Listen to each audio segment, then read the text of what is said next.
I am Martha Turner. I was born in London in 1839.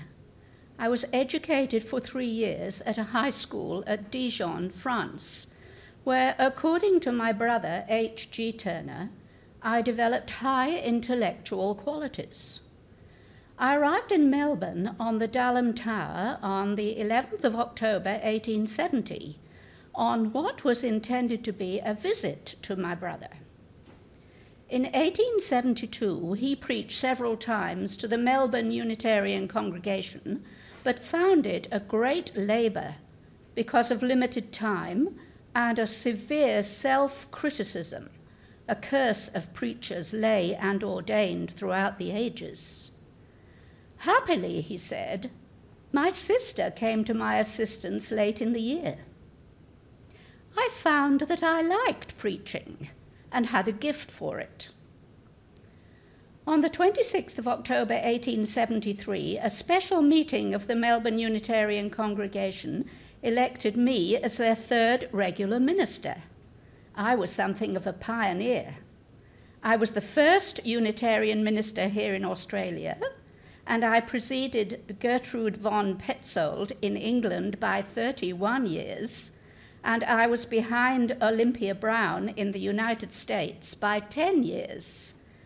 During my formal inauguration on the 23rd of November, I read for the second lesson from 1 Corinthians 14, including the verse, "Let your women keep silence in the churches." The novelty attracted large audiences. Several journalists inevitably quoted Dr. Johnson on woman preachers. I dressed in ordinary costume and wore no badge of office, though I always kept abreast of the fashions in Collins Street. I sat on a small raised platform before a desk and spoke with clear and crystal intonation, and apparently displayed a plain, undemonstrative demeanour. I had, it was said, a rather abstract, colourless style, but a lucid, liberal intelligence. I had feared that the natural conservative instincts of women would lead the ladies of the congregation to discountenance or forsake me, but I was quickly reassured. My exacting congregation was well pleased. I performed marriages, and 3 of my early sermons were published. I hear your minister has her sermons on a website, and they are podcast.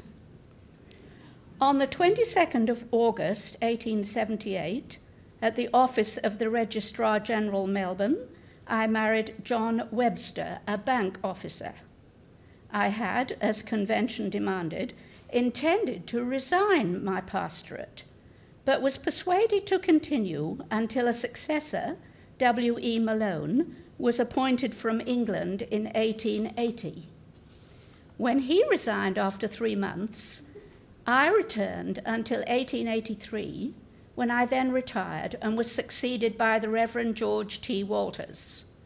I then visited Great Britain with my husband, and I preached to Unitarian congregations in London, Birmingham, and in several Scottish cities. After 2 years, we returned to live at Boolarra, Gippsland. I did, though, spend long periods in Melbourne, for although it was said that I was reserved in temperament, I greatly enjoyed intellectual society, and I was reported to be a humorous and sarcastic, but nevertheless kindly conversationalist.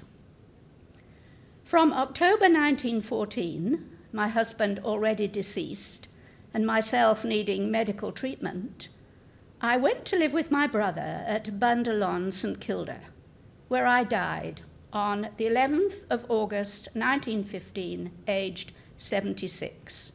I was cremated at my express desire.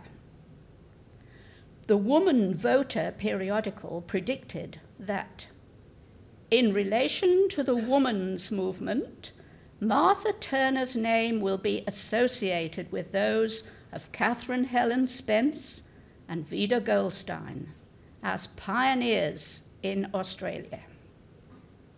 Thank you for listening to my story.